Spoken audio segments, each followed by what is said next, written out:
It's Way Up with Angela Yee. I'm here. Mano's here. Let's get into what's going on with this Diddy trial. And let's remember, it's a Diddy trial. People are talking about. Saying, I just can't. All right, go ahead. Cassie a lot. And just to recap from yesterday, Cassie talked about a lot of different things, like how Diddy stopped a freak off because he wanted to go find and confront Suge Knight in L.A.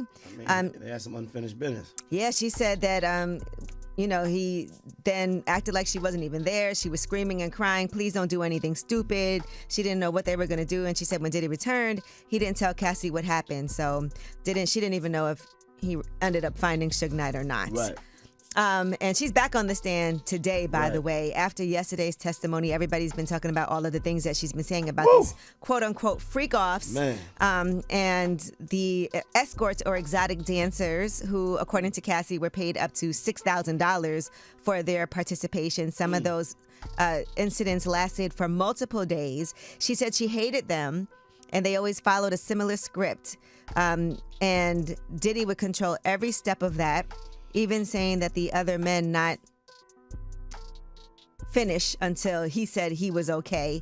One thing that they did also bring up is that Diddy would go into a separate room after some of the sessions and would want her to put some of the Stop it. Because I just fluids on his nipples. Because I just realized that I'm not who I thought I was. Just stop it. All right. She also says that Diddy made her call him Pop Pop. That was a name that she used for her grandfather. And so people were talking about that. She said, he asked me what I call my grandfather.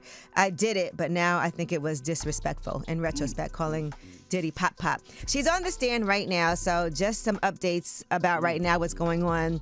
Her husband is asked to leave while she's giving certain testimony. Get out of there. And she's pregnant, so I know that, and I'm looking at all the pictures, how they do the sketches of them on the stand. I think that she had to have these conversations with him before she took the stand, because you would rather he know what's about to happen. She also admitted that Diddy hit her best friend with a hanger and that their relationship hadn't been the same since, her best friend, Carrie Morgan. And so there were some more questions on the stand today. They asked her if she fought back against Combs. The prosecutors asked Cassie that. She said she did fight back in the beginning, and that would sometimes slow him down and make him stop. But sometimes her fighting would make him more violent and make him push her harder, and that sometimes he would be surprised that she fought back or shocked, and that would mean more anger and frustration. And then they also just showed the video again of the incident that happened in the hotel in the hallway that we all had a chance to see.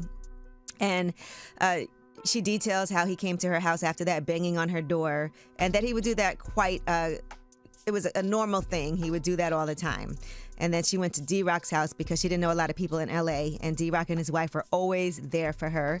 There are also photos showing these bruises, so she is still taking the stand. I think they took a little break right now, so we'll tell you guys what's happening in real time as it's happening in that courtroom. At some point, she's going to be on the stand with the defense. Oh, yeah, the prosecutors were, questioning her. Right. All right, well, that is your Yeetie. When we come back, Under the Radar, these are the stories that are under the radar, but you definitely need to know about them anyway. Let's make this not so heavy today. Okay, yeah, this is not bad. There's a new bill that's being proposed. Imagine if pornography was banned. No, don't ever do that. Here in the United States. It's Way Up.